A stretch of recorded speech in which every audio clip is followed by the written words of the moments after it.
This is Gwen Carden, and I'm here again today with Rehana Webster from Perth, Australia. Rehana is one of only 29 EFT masters in the entire world. Hi, Rehana. Hi, Gwen. How you doing? Great. I have been so fascinated with all the great information that you've been providing in this video series. This is the last of the series, and the one thing I would like to talk to you about that we haven't touched on very much is what you say when you're tapping and why you say it, and some of the things that are said sound negative and some sound positive, so it's not just about affirmations. But maybe you could give us an example of how someone might tap who has a particular condition or addiction that they're trying to deal with. Okay, Gwen, here goes. So, affirmations, as you call them, or the talking, is part and parcel of this whole tapping technique, and this is the way Gary set it up.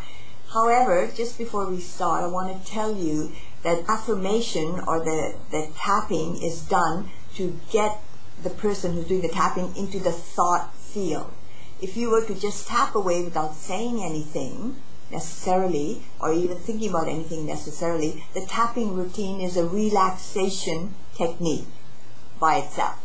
However, adding the thought field of the negative thought, which is what you want to tap out, is so powerful because it then releases the energy held in that negativity. So the negative part is the real important part that we're tapping on, because before you can do anything else, you have to get rid of all the negative energy so that you can move on. Can't put positive energy in affirmations without dealing with the negativity. So the way Gary set it up was that you start to tap at the karate chop, and you, in your own words, say what the problem is. So let's just say that the problem is the problem. So we say something like, even though I have this problem with drinking, even though I have this problem with drinking, I'm a good person. So you add that on, because I think that the whole idea is to get to the point where we can accept ourselves as being a good person. So even though I have this problem with drinking, I accept myself and I am a good person. You can say it however you want. Everybody says it differently. Okay?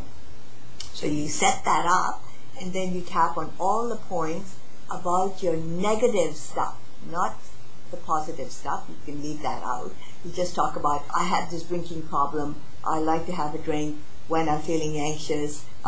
This is my addiction. I like to have a drink. I want to have a drink. Can't stay away from drinking. As soon as I feel a bit threatened, if I feel a bit tired, if I feel a bit fearful, I just want to have a drink because it makes me feel so much better. Okay, so off you go, and you do all the rounds, and then you might close it off by saying, so even though I have all these problems with drinking, I accept that I'm a good person, or I love myself, or I accept myself, whatever suits you. And so, you do that last part while tapping as well. Yes, that's right, yeah. So even though there's a bit of tapping going on and you're saying the positive, that's okay. It just keeps you focused on where you want to go. You want to get through all the negativity to get to the positive end results. So when you're saying the negative phrase or sentence, does that, as you repeat the process, does it actually give it less power over you? Is that why you do it? Exactly. What happens is that every word that you say, your internal dialogue, is loaded with neurotransmitters. So as you're talking, your brain is creating and firing off neurotransmitters to your body to tell your body how to feel. But the tapping is interrupting that flow. It's lessening the way the words and the emotions are hooked in together. So as you say the words, the unhooking, the uncoupling of the emotions begins. So the words are real important because every word is loaded with meaning for the person. So it's the person's own words that need to be said while they're doing the tapping. So it's, the tapping is to do with releasing the emotional content, especially the negative emotional content, and it's always the person's own words because everybody has a different meaning attached to words, don't they? Yes, and it becomes less powerful over you as you repeat it. Exactly. So if you were to try it out, you would notice that you start to either feel bored or you don't feel as upset or negative about the negative phrase that you're saying or the negative event that you're tapping on. And then there's definitely a lessening of the negativity. Mm-hmm. And then as you say, the positive affirmations, they actually become more powerful?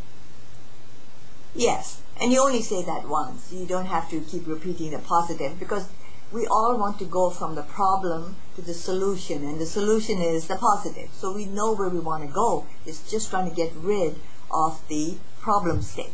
So we work on the problem state, and then we're into the solution state, which is the positive. And I think that's a cultural thing.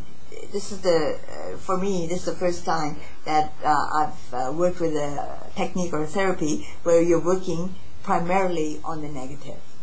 Interesting. And our culture, yes, culturally we want to be positive and upbeat and so forth, but what that's doing is suppressing and denying the negative, which is always there underneath, so we've got to get rid of it first. It's like recognizing, acknowledging the problem. So that's why that works. Exactly.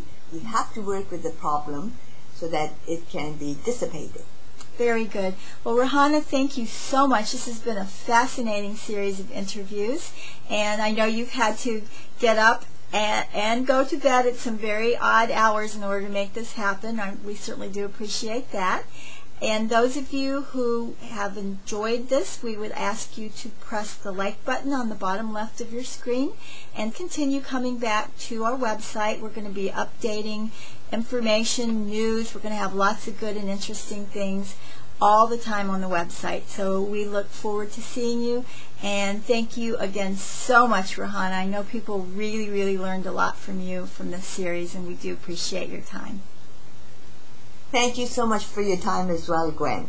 All right. Bye-bye. Bye.